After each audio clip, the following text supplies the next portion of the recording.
Honorable Minister of Culture and Art, Sayyid Sardar Ali Shah Sahib, members of NAPA's Board of Governors, ladies and gentlemen.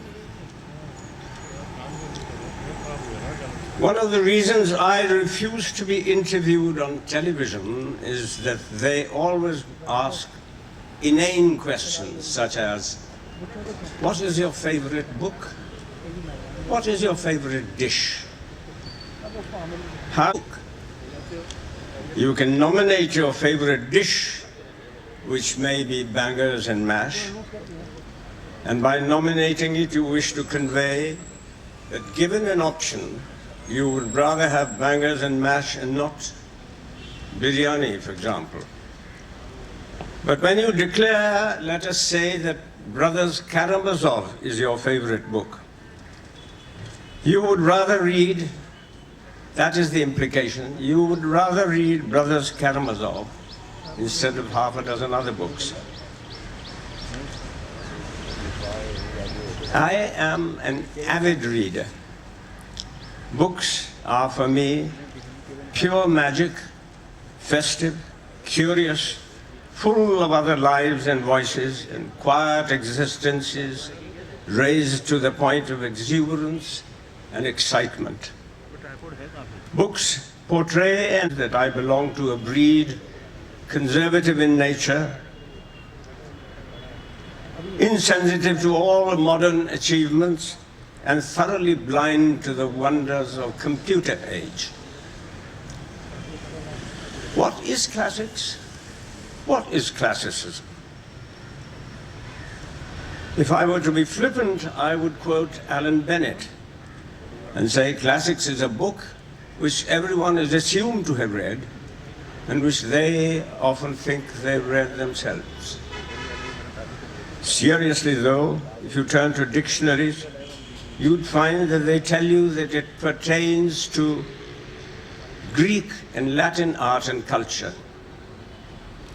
Some dictionaries would tell you that it is simple, harmonious, and proportional, and proportionate. The concise Oxford mercifully adds that it is acknowledged excellence, outstandingly important. I would like to submit to you that any creative work in the past, be it sculpture, painting, drama, architecture, poetry, history, that stimulates the depth of our imagination is classic. Just as classics is not necessarily belong to an antique world, so needless to say that all things antique are not classical. Let me hasten to add that classicism is not the sole prerogative of the West. In art as well as architecture, in poetry as well as pottery, we have an enormous heritage of classics. Our experience of classics is invariably influenced by those who have gone before us. We experience classics in the light of what previous generations have said and thought and written about the ancient world.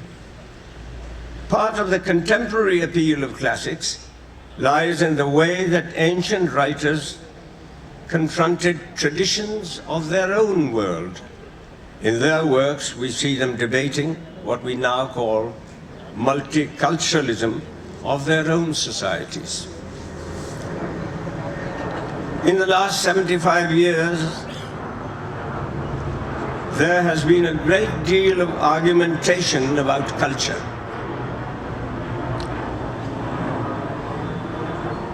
Is culture the outcome of a whole way of life? Is culture simply the selected highlights of a society's most intellectually and artistically enlightened citizens? Is it the best of a civilization?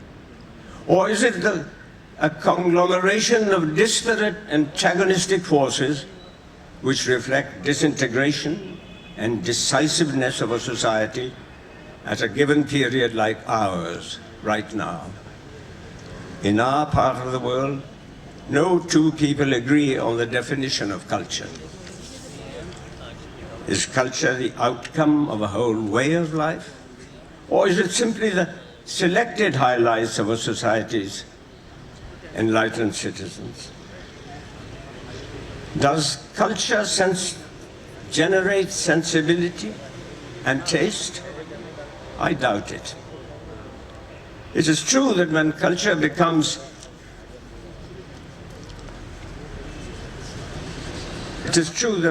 cultures become a mode of conduct, then there are people who begin to think and worry about matters like taste. Classicism did not give birth to culture. It's the other way round.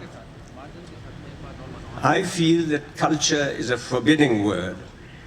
Still, I know of one better to describe the beautiful words and marvelous objects which men have created and which some of us, and they have handed it down to us, and which some of us hope to hand on.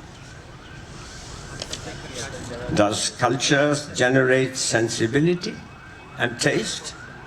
I doubt it. It is true that when culture becomes a mode of perception, concepts like sensibility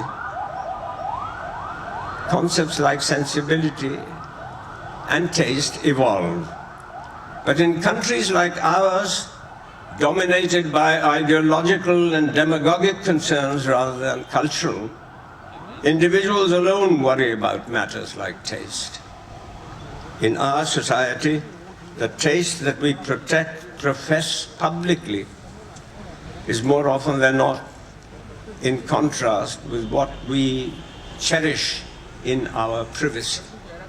We have a private face and a public face.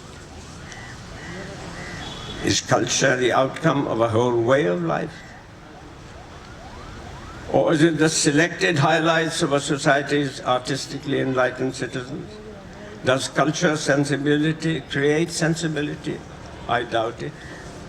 Seminars on culture are fussy, time-wasting procedures. We shall not resolve anything unless we understand that what constitutes our culture includes a relish of pursuits that become forbidden from time to time. We refuse to accept that our culture has been culled out of the multi-civilizational ethos of South Asia. If this leads to a kind of hypocrisy, then that too is a part of our culture. Nevertheless, no matter what the strictures, we shall always derive a thrill out of atavism. Culture created performing arts. The performing arts have several characteristics in common. They require an interpreter as well as a creator. A playwright writes a play, but actors perform it. A composer scores a piece of music, which is performed by a singer and instrumentalists. Another quality shared by the performing arts is that they require an audience. An audience does not participate physically in a performance.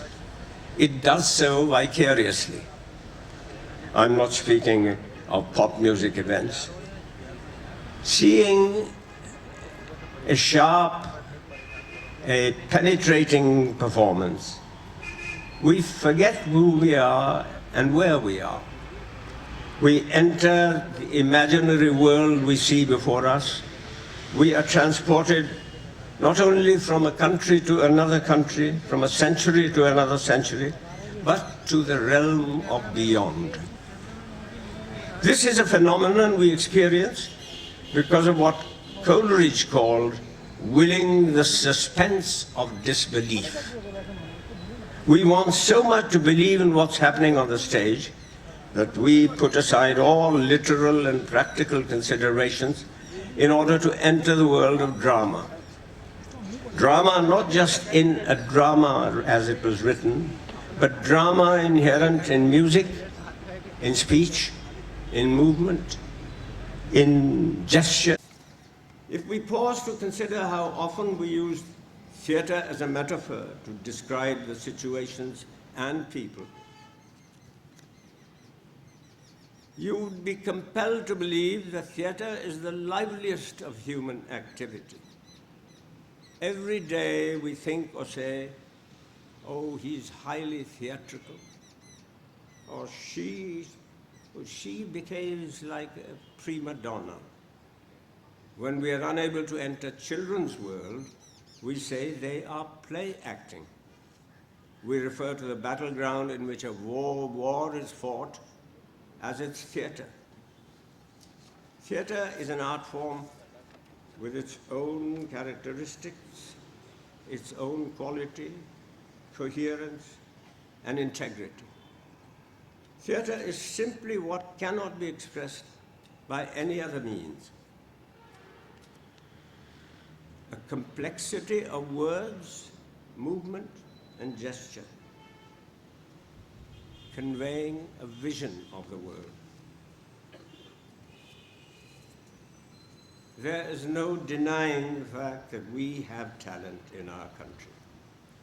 I have always maintained that talent needs talent to blossom. We at NAPA are trying to do our best to make those who seriously wish to pursue a career as performers to gain sufficient confidence and a sense of pride in their profession. Our society still has a lingering suspicion that actors, and musicians too, for that matter, do not have a proper job and therefore do not do any real work. We still regard an actor to be a vagabond and a wastrel.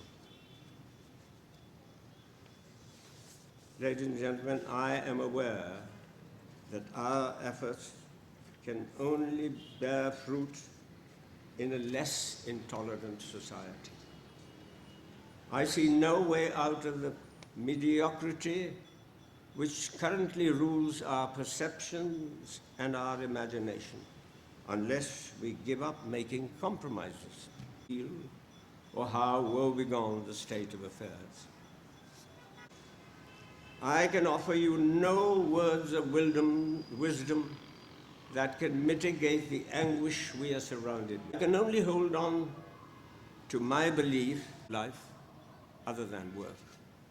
I thank you.